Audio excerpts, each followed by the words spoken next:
Welcome to the Infinite Women podcast. I'm your host, Allison Tyra, and today I'm joined by Dr. Brandy Schillace, Editor-in-Chief of Medical Humanities for the British Medical Journal, to discuss women and autism. And for context, both of us are autistic. And one of the big topics that we wanted to discuss was, why are women underdiagnosed with autism? There's so many reasons, but one of the biggest is that we, generally speaking, so I'm going to say what people say the reasons are, and then we're going to deconstruct that. Um, People say the reasons are, well, it's because women, generally speaking, mask better than men. I was told this literally yesterday. And I think that that's an interesting thing to say because why do women mask better than men? And I think one of the reasons is because, women are frequently not diagnosed. And if you're not diagnosed, you're forced to learn behaviors like masking because you have to function in some way. And to give you an example, um, as a child, I was just frequently told to straighten up. It's like, okay, I had the executive function. Full disclosure, I have autism, but I don't have any other coincident diagnoses, which meant I had plenty of executive function. I was able to kind of like pull it together. So I got told a lot like just stop being weird. I can't deal with that, right? Like just stop being weird, get it together. And so, for instance, take stimming. It's not that I don't stim, it's that I learned how to stim like weirdly inwardly and or I hide and do it, or etc. I have like a weird tick in my forehead that I do instead, because there's all these other ways because I could, because no one thought I was autistic. Now, if they'd known, I might have been permitted to do those behaviors, in which case I wouldn't have had to mask them. So I think there's this interesting merry-go-round. Women are underdiagnosed, therefore we have to mask in order to function because no one's giving us the space not to mask because we're underdiagnosed. So the question, you know, why do women mask more and why are they underdiagnosed go hand in hand, I think. Um, we mask, and so we're underdiagnosed, and we're underdiagnosed, which is why we learn to mask. And I think the reason that I don't know that we're better at masking. I think it's that society requires us to be better at masking. I don't think it's an innate characteristic. Mhm. Women are required to fill in the gaps anywhere. So I remember even things you learn in childhood, things you absorb without even knowing that you're learning them, right? Dad's had a bad day, so mom and daughter, and we're going to make sure that they're taken care of. Or even something as simple, and I've heard this from many other women that I know, where it was like, well, let the boys have the biggest share of whatever meal we're having because they're the boys, I guess, right? Like there's all these ways in which you make sure they're taken care of first. So of course, your needs come this concept that somehow your needs come second, you're less important, you should, simmer down, don't stick your head above the line. This concept that you're the one who changes to fit the situation. And this is all over when people say, the whole, well, she was asking for it, right? She should have changed her dress code to fit the situation she was in. There's always an assumption that the woman will change to fit the situation. So yeah, it's not really that different when you think about it. You're expecting the woman to change those behaviors to fit into society, whether it's autism or something else. Yeah, and this caretaking aspect reminds me of, I forget where the study was from, but it found that women were a lot more likely to die from heart attacks for a couple of reasons. One of them was that they were less likely to seek medical attention urgently because they had to be taking care of everyone else in their life. So they put their own health secondary, and it literally killed them. But also, and I think this ties back to the issue at hand, women weren't studied in terms of what do heart attacks look like. And so for Mhm. many years, we only had this set of symptoms that primarily men experience. So when women were experiencing, say, lower back pain, they didn't realize that that's a sign of a heart attack because women hadn't been studied. And this is a much bigger issue, obviously, in across any health issues, as far as I'm aware, is women aren't included in the studies. And that obviously extends to autism, because even dating back to like 1943, the first study of 11 kids, only three of them were girls. And, Asperger had many issues going on. I think we can agree on that. But he Yeah. explicitly said girls can't be autistic. So there has been Right. this I mean, he's also, exclusion. yeah, He's very he's a big problematic. problem in lots of ways. So, Nazi. So, Oh no, say but it. He was a Nazi. yeah, total Nazi. Yeah. But right. So a little background about me. I mean, I'm a medical humanities person. I'm the editor of a journal of medical humanities for the British Medical Association, and etc. Like I do a lot of things with medicine. One of the things that I study a lot of is pain and chronic pain. I have chronic pain. I suffer chronic pain. Women's pain tolerance is very high because women's pain isn't taken seriously.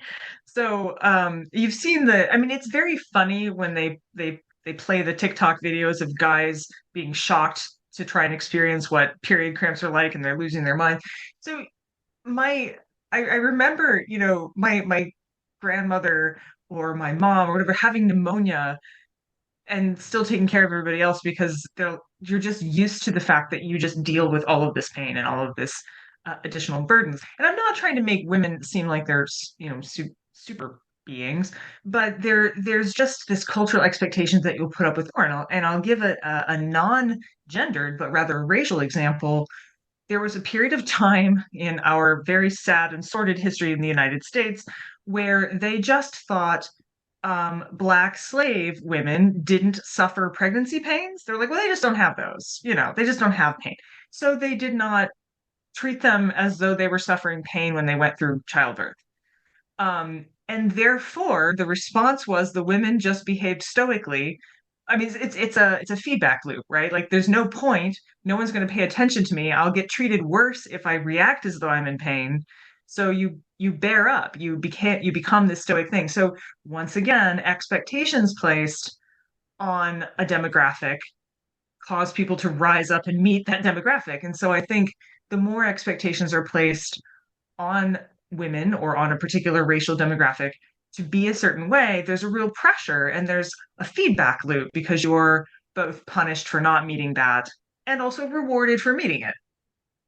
And I think it's very telling that in both of these cases, we're talking about oppressed people.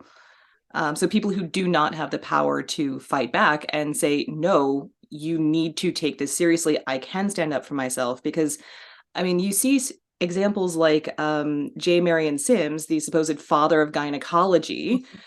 Yes, for anyone who can't see this, which is everyone, she just shuddered, and that is the correct response because this man experimented on slave women, operated on them without, obviously, they couldn't say no. So there was no consent, but there was also no anesthesia.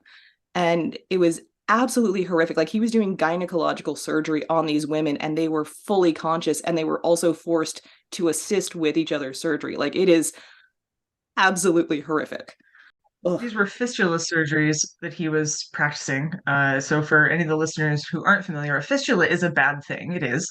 It's where you have, often it happens when women give birth too young, and that's, of course, going to happen if you're a slave girl, probably. And it's a hole that happens between the vaginal wall and the rectal wall. That's a very thin area of tissue. And so that's a real problem, and it needed to be fixed, sewn up, etc. And so, what people try to let him off the hook because they're like, well, the slave girls probably had fistulas, and so he's fixing them. And see, he was doing them a favor.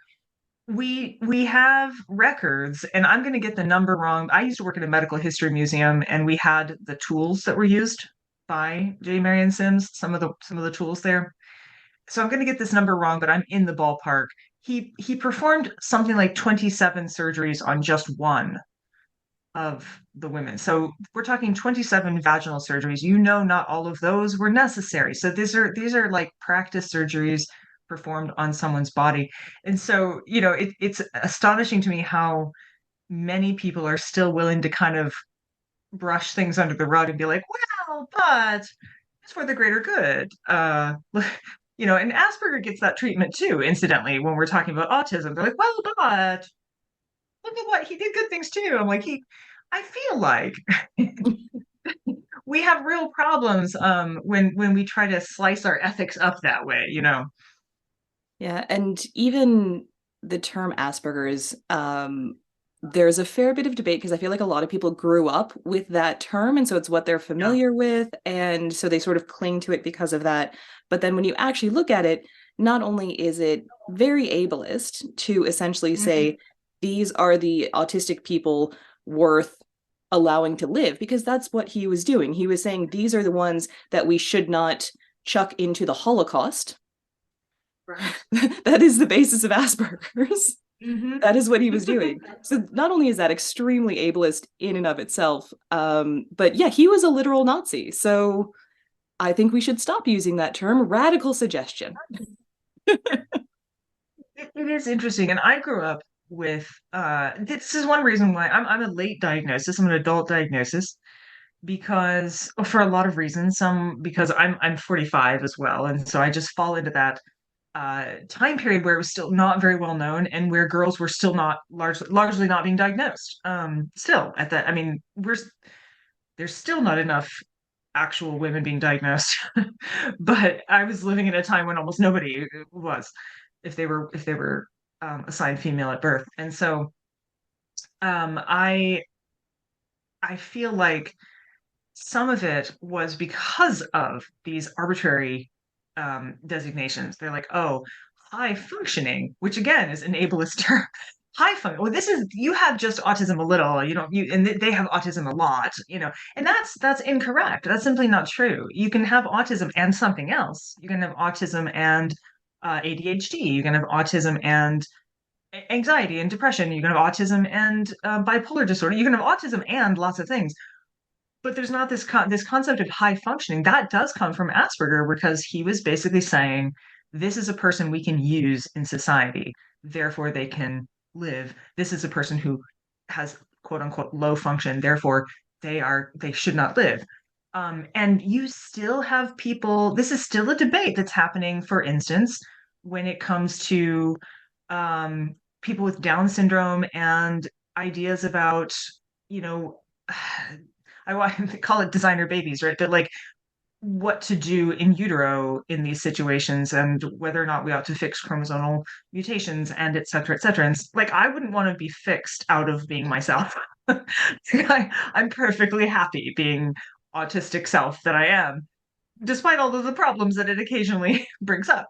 So it's terminology is tricky and it's sticky as well as being tricky, which rhymes. And I like rhymes, but I think that the reason people don't want to give up Asperger's, it makes sense to me and I understand it. And I think particularly as autistic people, we're like, no, that one works for me. And I don't want to tear it away from people. But at the same time, I think um, words are sometimes our life rafts and sometimes they're anchors around our feet. And so it's difficult, but sometimes it is a necessary thing. Yeah. And I would imagine another barrier to official diagnosis, because I know when my husband went through the process in his 30s here in Australia, we're very fortunate to have healthcare. Nice. And but it was still, quite expensive, quite time consuming. You really need to be in a major city to see the appropriate specialists. And I would imagine that's a huge barrier somewhere like the US, which, having lived there for most of my life, I can tell you does not have all the tasty, tasty healthcare. I mean, I haven't officially been diagnosed because I saw how extensive that process was. And it was just like, there's no point for me because, there's no reason. Like, I know I have it, but there's no supports out there that I would be eligible for, because I'm not autistic enough. That was in quote marks, that was sarcastic. But You know, yeah, is that an issue for women, or is that just an issue for everyone who might be considering seeking a diagnosis? so it's not just so I think it's an issue for everyone seeking a diagnosis. I think the issues differ, however, for a couple of reasons.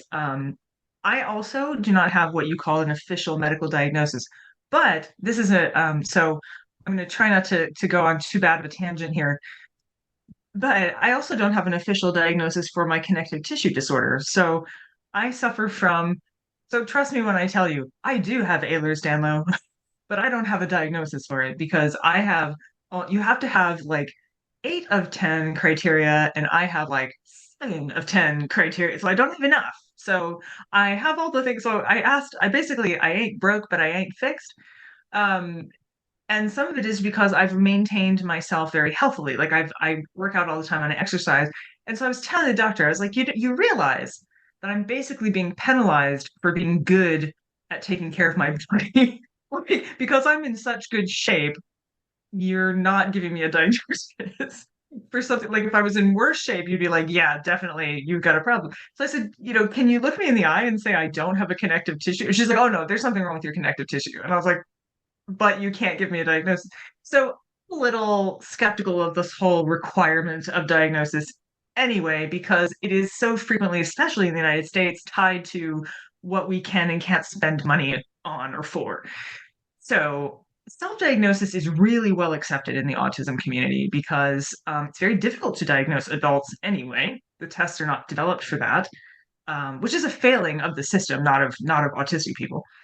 Um, but secondly, I have a friend who is a man, and his child was diagnosed with autism, and his wife was like, I think it's time you maybe had a little checkup yourself.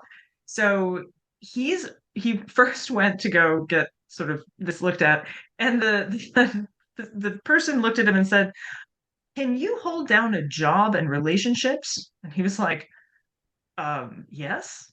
She's like, so why are you getting tested? Like, as though it wasn't important for a man. If you're successful, you're a successful man, you're married, you have kids. Why do you care? Was kind of the question. And I thought that's probably not the question they would have asked a woman. I feel, and maybe I'm wrong. I feel like it would have been a different question. But it was like almost like you're white, you're a guy, you're winning. Why do you need to know? So I do think there's still a kind of resistance, whether you're male or female. There's kind of a why do you care? Why do you want to know? You're winning. So, it's interesting. For me, it mattered a lot to understand myself as autistic was a big deal. Was it for you? So after my husband got diagnosed, he went and got a graduate certificate in autism, not autistic studies or anything, just autism. And Huh. after a little while, he just sort of looked at me and was like, you might want to take some of these self-diagnostic like quizzes. Like it's not like a BuzzFeed quiz, but it's a properly developed, you have certain presentations that align with autism. And yeah, I got the results. I was like, oh yeah, that makes sense. And I find this really interesting because there is a genetic component. So your friend's story is not uncommon. I've heard so many people say, my kid was diagnosed and then things started clicking for me. And in my case, it was my husband because it seems like autistic people also tend to gravitate towards each other. Yeah, we tend to be drawn to each other just because we're compatible types of weird, so to speak. Yeah, yeah. I run a book club called the Peculiar Book Club, which is a twice monthly show. And I just threw it out there one day. I was like, I'm autistic. Show of hands. I was like, oh, okay, yeah, you my people. I see. So yeah, sometimes we send up solar flares kind of, and people are like, go, there it is. Um, for me personally, I just displayed many of the things from a small child up, but my mom was kind of not willing. Like there was a real stigma, and so she didn't really want to have me tested. So it was kind of like a known secret, or an open secret, I guess, that I was not quite okay in some ways. Like I couldn't stand to be touched or held as a baby. I couldn't. Um, yeah, I'm hyperlexic, so I learned to talk very early. I'm hyperlexic now. I have almost a photographic memory. There's other little things like that. My complete lack of social skills until I find like I've learned really well, but I totally have like a library of things where I'm like, okay, this is where we make this face, so that I function. And so I knew, but without knowing. But when I finally embraced it, when I finally realized there was nothing wrong with it, I began to stop masking, and then my life got so much better. However, I did find a lot of people being like, why are you being this way now? And I was like, oh, honey, Like this is the way I've always been, but just I've like totally buttoned it up around you, because I didn't want to chase people away. But what I found out is the people who I chased away were probably not really worth keeping around anyway. And so it's been, I have felt so much freer and less exhausted.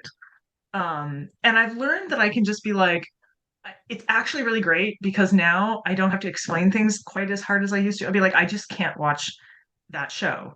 Like I'm really triggered by super emotional TV or TV in general, actually. Um, and I just can't do it. And people used to just be like, well, why? Well, why? And now I just get to put my autism button on and be like, cause this. So, yeah, like right here's the button.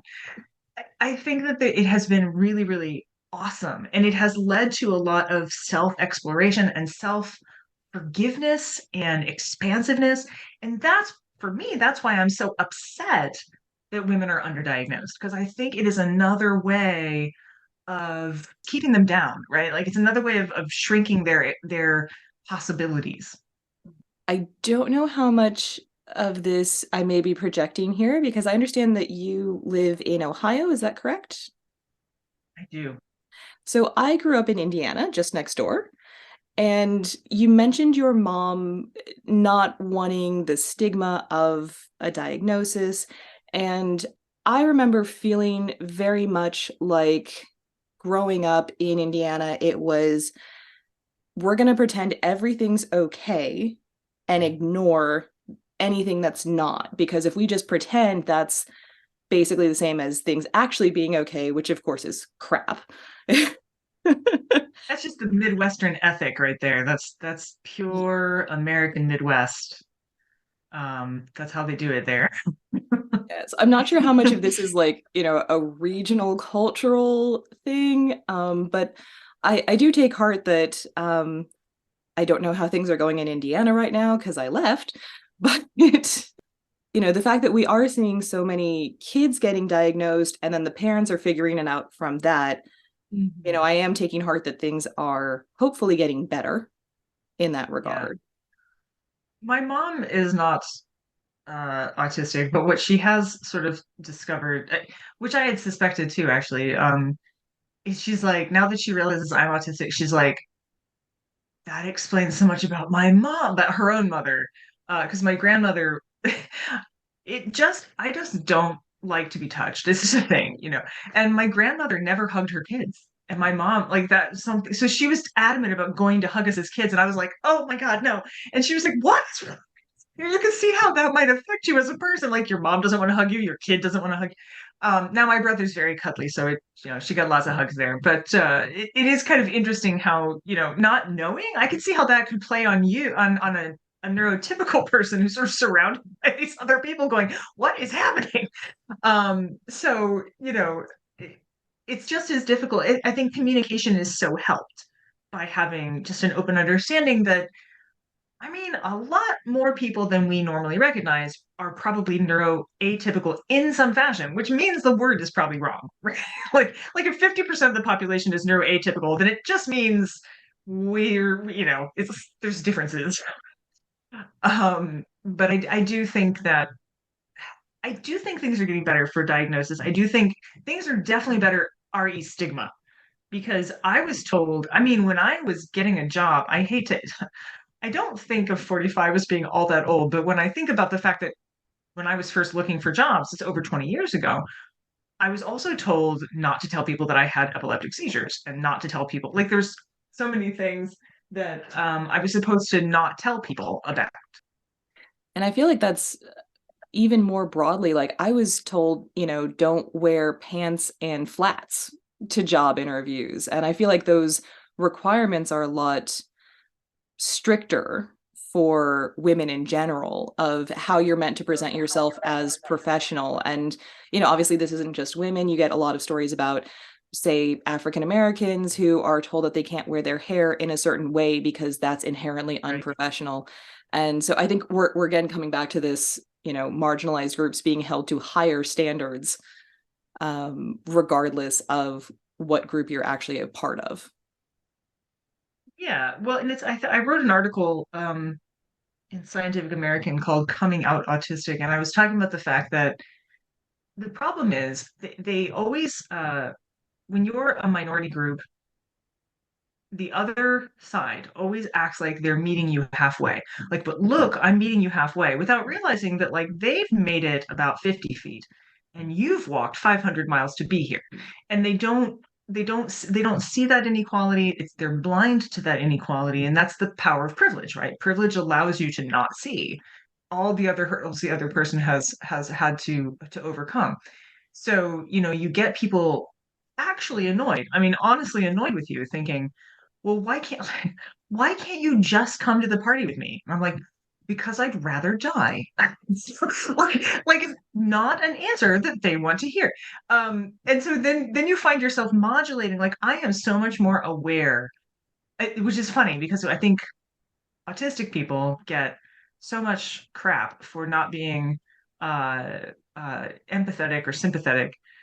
And then, of course, also because women are supposed to be so sympathetic and empathetic, we're supposed to just have so many feelings all the time, that if you don't display enough of them, people think, you're just terribly deficient. But I'm constantly thinking about how what I'm saying might affect the other person, and they are not thinking about that about me. They're not thinking about how, saying that I've, wounded them because I didn't want to go to some social party bender with them when I'm completely like worn out from a week of doing whatever. It's like they don't think that that's not taking my feelings into account. So I realized that autistic people in general, male, female, or otherwise, end up doing a lot of emotional labor on behalf of other people to make them feel comfortable. Then you add to that the fact that women are expected to already be doing a bunch of emotional labor to make other people feel comfortable. Then that means if you're an autistic woman, like you're not going to have a good day, like ever. When it comes to autistic empathy, in my experience, I find that autistic folks are much more empathetic, which sounds like matches your experiences. Yeah, But I I'm very nod emphatically at an audio podcast. But yeah, I'm very fortunate now to work for an autistic nonprofit that is staffed and led by other autistic people. And it has been so eye-opening because I just sort of thought that all workplaces were toxic. And realizing that there are places that aren't like that has been such a relief. Yeah. I work for myself and my boss is really demanding. No, it's true. I am a boss. I'm an editor for a journal and I have people under me and I've had several of them be like, "You're so understanding." And I was like, I think I'm doing the bare minimum. But I just I just feel like isn't that just it's just I'm honestly trying to put myself in your shoes because I've spent my life making a study of human nature, trying to figure out how one functions on this planet. Um, so some of it, I think you become empathetic as a means of survival. You're trying to understand the people around you and communicate with them. And I really want to. I mean, that doesn't mean that there aren't uh, autistic assholes. I mean, Oh there's yeah. Elon Musk, so Oh um, no, I'm not claiming him. yeah, no, he's definitely more asshole than autistic. But I think on the whole, we want to be understood and to understand, and therefore, I think what gets mistaken is I have lots of empathy. It's my articulation of that empathy is not always understood. Hmm. Uh, because here's what I do wrong. I try to treat other people the way I'd want to be treated, but I largely want to be left alone. So like I don't you know what I mean though. It's like I'll think of someone and be like, "Oh, I'm really worried about them." And so I'll like send them a heart emoji because I'm thinking about them. Like it doesn't occur to me to call them or something, you know. Or turn up unannounced for God's sake. But it's like my way of showing care. I'll do things for people. I'll run an errand for them. I'll I'll think about whether or not, gosh, I wonder if they've eaten dinner. I should maybe like send some food over. Like I'm thinking about them, but my interactions are often frequently nonverbal, despite the fact that I'm an author and words should be my thing. Um, Often not face to face. You know, it's a very different kind of thing, and almost never physical. Like I'm not a hugger for obvious reasons. I'm very unlikely gonna. I had a friend who used to always touch you when she talked to you, and I was like, wow, like stop. It was her method of like reaching out and kind of letting you know that she was paying attention to you. And I was just like, that's no. So you have this empathy, and it's the ability to help people see that you have it is what I think I struggle with the most. Yeah, and it sounds like what you're describing is incompatible love languages where, you express affection and caring by doing things, but not doing the things that other people's love languages require. So you're just not speaking the same languages necessarily. And I wonder if, because I feel like a lot of the autistic folks I've met were very much, let's do the thing. Let's find practical solutions. Let's do things. And I think that may be a little off-putting to some non-autistic folks. Because it's just, That I'm gonna feed you impression. because that's what you need. And that might also be a Midwestern thing, though. Well, yeah. Well, it's funny because my mother, my dad had a heart attack. The beginning of the healing of my relationship with my mom over the autism thing actually stems from my dad had a heart attack. This and he survived, thank goodness, but it was pretty bad. And so this was during COVID.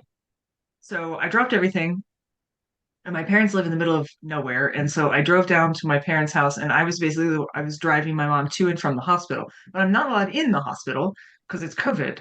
So I'm driving her it's like an hour away to the hospital, and then I'm dropping her off, and I'm living in my car, and then I'm driving her back to her apartment or her cottage. They live in like a cottage late at night, getting a couple of hours sleep, getting up the next morning and doing it again. And I'm like taking care of everything in between. And I'm not really a shoulder to cry on in the normal sense of the thing, right? But then when my brother came down to relieve me, so we took turns. My brother came down to relieve me. That's when my mom got to like have the good cry, and have the like because I don't you can have a good cry. I'm just not very effective. I'll bring you tissues for it though. I'll be like, hey, you probably need these and some will hydrate you. You look like you might be dehydrated. So it's really funny that you say that because you're right. I'm all like, what does your body need right now? Uh, but my mother sort of made this realization that I was there. It's like that's my there-ness is very, you can count on that. So during all of this, one of my autistic friends was like, what do you need? I was like, when I get home, I need gluten-free scones to be at my door. And they were like, on it, and they were like there, I got home and there they were, scones. Um, so you're right. It's because I don't dwell in the feelings. I have feelings, but I tend not to like dwell. I don't live in them. They happen, and then I try to like bury them and we move on. But I think for my mom, she really like for her that big emotional outburst is something she really needs and has to kind of live through. And to do that well, I think people need someone who can kind of speak that language too. And I don't speak that language well. So finding out, I think getting better at articulating to people what I am good at and what I'm not has been very important. But you can't do that again without a diagnosis. If you don't know yourself, you don't know what to tell people. So now I'm very good at people. I'll be like, hey, I am so sorry that this happened. I'm here for you, and here's what I can provide. But if you need this, I'm gonna tag out, and I'm gonna send in reinforcements. Um, and I have done that, and I find that that's actually the appropriate. That's right. It's just to let people know what your limitations are. There's nothing wrong with that. Yeah, and I do enjoy talking through whether it's my problems or someone else's problems. I am very much like, hey, let's have a chat about this. And I am a hugger. I am, more traditionally love languagey, I guess. But my husband's like you, where he's not super big on the touching, and so we sort of had to navigate how does that work for us. But that's one of those times when I feel like being autistic is freaking amazing because it was, no, we're going to sit down and have an honest conversation without all of Yeah. this pretense. So we're actually going to make progress and be able to move forward.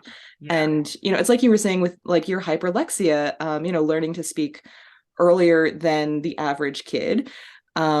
And there are so many things like the way my husband's brain works, I'm just like, this is a superpower, right? Like the neuro affirming view of autism, I absolutely love because I feel like so much of what we get is, medicalized. This is a disorder. They even freaking call it autism spectrum Yeah. disorder, as opposed to just autism. It's shorter. We don't need an acronym. It's fine. But yeah, just that looking at the strengths, it's so nice to have that perspective. And I feel like we don't get that perspective enough in the mainstream. And that's why, your mom being concerned about the stigma, if we took a more neuro-affirming approach Yeah. broadly, there, Mhm. wouldn't be stigma. Right. Well, and like I said, I'm not sorry that I am me. There are times when I have frustrations, right? And there's things I am and I'm not good at. And honestly, there's enough overlap with like I'm also deeply introverted. Not all autistic people are introverts. I just happen to also be introverted. So you've also got overlaps. My nephew has generalized anxiety disorder, and I've discovered there's a lot of overlap between being an autistic introvert and generalized anxiety disorder too. So, we're there's I read somewhere like normal is a setting on a dryer. Like there's nobody who is actually meeting this bizarre standard that like the DSM-5 has cooked up somewhere of like what normalcy is. So I think that we all have something to give and to gain from sharing all these perspectives. The problem is that years of stigma have kept us from actually talking about what we're really like. So I would pretend to be a certain way for a long time instead of being actually, it's like this. And those real conversations, I like our navigations, as you put it. I'm also married, and we also had to navigate. I am married to someone who is literally like a sticky cuddle bug person, and so like, and there's times when touching, I'm good at it, but like you have to know when when it's okay. And that navigation is so key. You cannot do that without communication. But when you've taught somebody to hide the best aspects of themselves for most of their lives, or they don't even know what they are because they've masked so long that they are the mask, that happens a lot too. Um, you rob people of the best, sometimes the best, most honest selves they can be. But yeah, communication is another one of those areas where I feel I'm a very straightforward, clear, honest person. If I have an issue, I will tell you, and I will tell you as clearly as possible, including, why this bothers me. And I feel like that's where I've gotten in a lot of trouble in situations where like I've experienced workplace bullying, for example, because I'm just trying to be honest and actually solve the problem because I'm autistic. Yeah. That's how my brain works. And it's not well received. Workplace nuance is something I'm not very great at. So I worked in an office one time, and one of the other people there thought I was trying to steal her job for some reason. And she tells me this, and my response was, why would I ever want your job? And then she was mad at me for that. And I was like, you can't have it both ways. You can't be mad that I want your job and then mad that I don't want it. Um, yeah, so that didn't go well. She actually cried, and then I was like, okay, I don't understand what's happening, and I am not well equipped to deal with this. So, there's times when I have stumbled like badly, learning that I'm not singling you out is a better way of saying something than you're not special. Like learning that words matter, you have to choose the right ones, especially if you're talking to your mother-in-law, for instance. So, yeah, I know, right? Like I've walked right into some real cow pies over the years, but communication can be fun if you feel like you can be honest and if the other person's willing to learn you too. Obviously, is a you know, I don't think my coworker was interested in learning me. Yeah, I think that's often what it comes down to is yeah, I don't think this is a Midwest thing because I've definitely experienced it here in Australia, but we don't want to acknowledge and address problems, so we're just going to pretend that you are the problem because that's easier than actually getting to the root of what's going on. So you're the problem for complaining about it, and we're going to ignore that your complaint is valid. So I feel like Right, there's a bit of right. gaslighting. And that is going to happen, I think. I mean, to bring this back around to women, that is Oh always yeah. going to be something that afflicts women more than it afflicts men, and going to afflict minority women more than it's going to afflict, um, majority. So I always think about this as I know I've seen it done before, where they have people line up and basically like they list certain characteristics, and you get to move ahead with certain characteristics. And it's like if you are, if you're a woman, but then if you're a black woman, but then if you're a black woman with a disability, but then if you're, and it just keeps moving along. If you're black and gay and have a disability, all these different things. And it's just the world is not an especially kind or equitable place anyway. And I think our goal should be to lift not just each other up, but anyone else who we can along the way. So, like for instance, like I fight a lot for trans rights, and I do a lot of work with other social justice things, a lot of work with disability rights and things like that. I have deep empathy for other autistic people who I think are just sitting in a corner somewhere going, I will just not talk to anyone and it will be fine. And they wonder why we tend not to reach out. It's like, could be reasons, But could be it's also reasons. because, especially if you haven't been diagnosed, you have been told through most of your life that you are wrong, that you are doing life and person wrong. And so that becomes your default assumption. You internalize that I must be doing something wrong. Am I doing something wrong? And that's why so many of us have anxiety and depression. I'm pretty unsinkable. I am, I have been variously described as a truck, a train, and a bulldog in a wind tunnel. I am a presence, force to be reckoned with, a force of nature. There's a lot of metaphors, but my one main weakness is I can be easily gaslit into thinking I am like I have gotten it wrong. I've gotten it wrong. That kind of idea. Like it's crazy because I'll know that I'm right, but all it takes is more than one person to go, but do you? And at one of my jobs, I there were just two people who would play off that, and I was constantly feeling undermined by that, even though I knew, you'd think I would know better, but you can't spend a lifetime of thinking you've got it wrong, you've misinterpreted the situation, right? I'm very, very vulnerable to that, and I'm getting better. I try to take spot checks, right? Like, okay, wait a minute, I need to get some fresh viewpoints on this situation.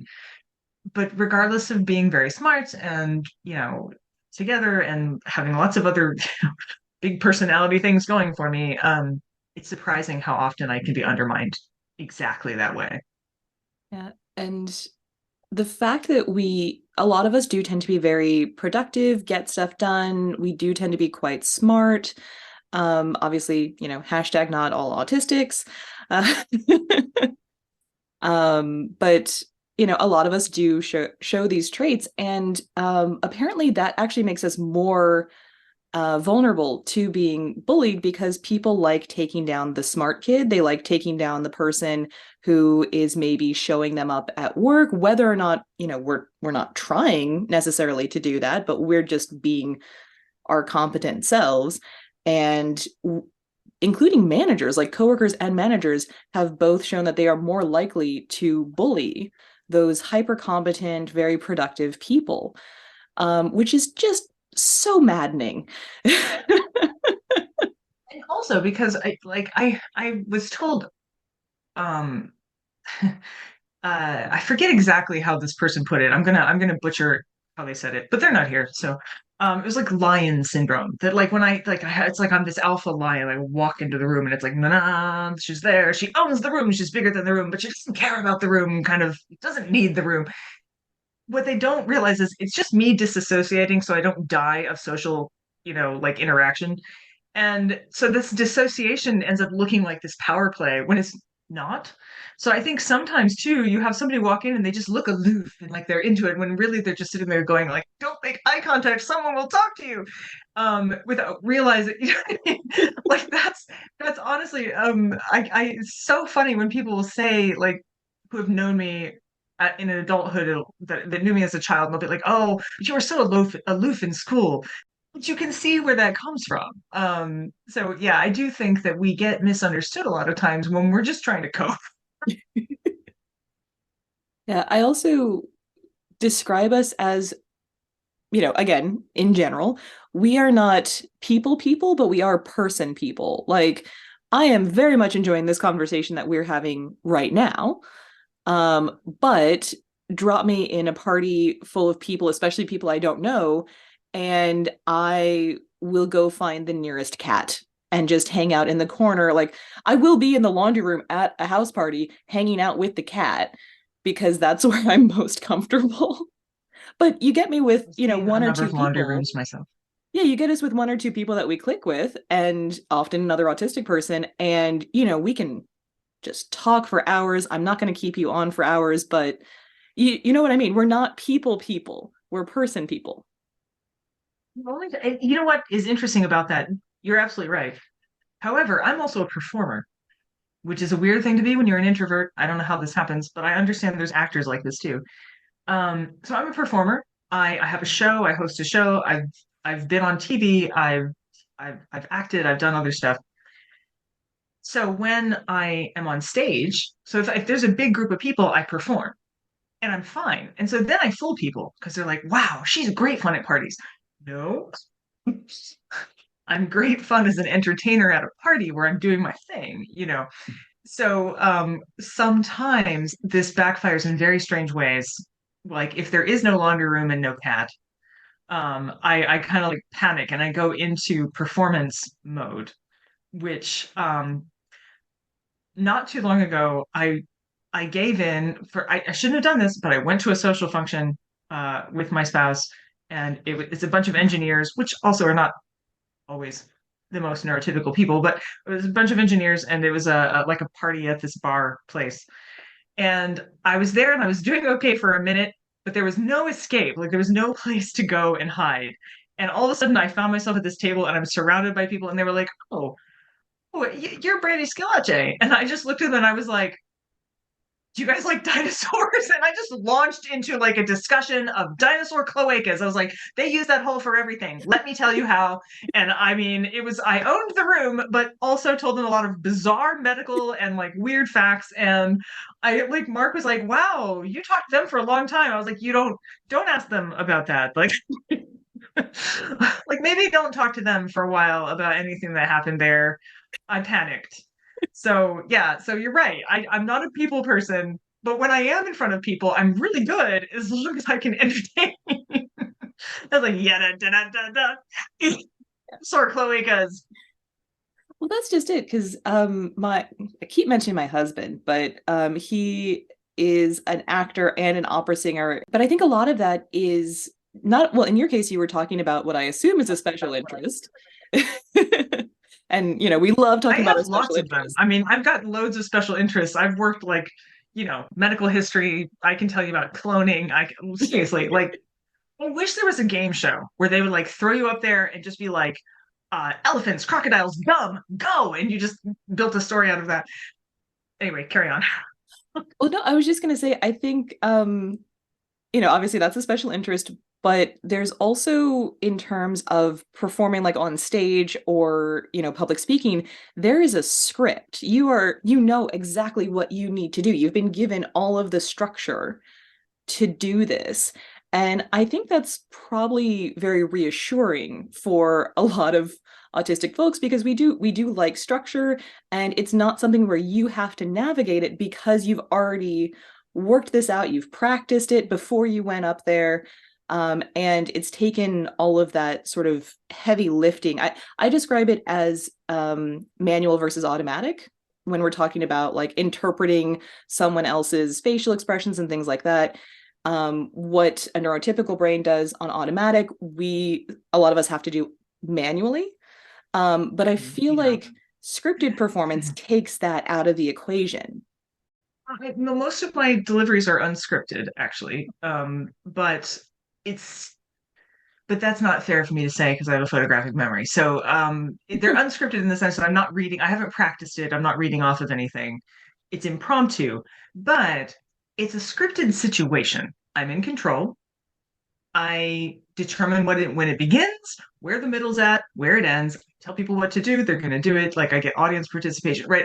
I run the room, and that puts you in a. Even though I'm on stage, I'm not weirdly enough the focus. I'm always redirecting the energy of the room, and I think that that in itself is a kind of it's like I'm behind the camera even if I'm in front of it, and I think that that's a way of gaining that script, even if it's not actually scripted in the traditional sense. So I think that's part of it. That helps a great deal. So, but when it comes to individual interactions, yeah, like I can't. Cocktail parties are not my forte. I don't do So well with those. that should be like the number one question on the diagnostics. The question should be, when you were at a cocktail party, how many cats are there? Your answer is like, I don't know. Not autistic. Maybe one. There were three. Their names were, and then you know. Yeah, my husband, when he was getting his diagnosis, there was a questionnaire that someone close to him had to fill out, and I was the natural choice. And there were questions like, does he seem comfortable at parties? Yes, no. And I would be like, yes, but with an asterisk where I then wrote at the bottom, but I know he's faking it. Like I was adding addendums. And apparently he took this back, and the medical professional was like, does your wife like spreadsheets by any chance? And I feel like that person knew and just didn't tell us. I do love Yeah. spreadsheets. It's so Eric Garcia is a friend of mine. Eric Garcia wrote We're Not Broken, Mm. which is about autism, and he is autistic. And he was the one who finally convinced me like it was time to come out of my autism closet and basically just be out there with it. So he's like my autism midwife, I guess. He helped me give birth to my public autism. And he's been great because, it was through him really that I realized what interesting autism radar we all have because it's much easier to tell someone when you kind of just go, "Hmm, yeah, yeah, I get you. I get you. Oh, that's probably not good news for you. No, it is good I news get you. because if I get you, then you'll learn something about yourself. That's true. That's true. That's true. Join us next time on the Infinite Women podcast. And remember, well behaved women rarely make history.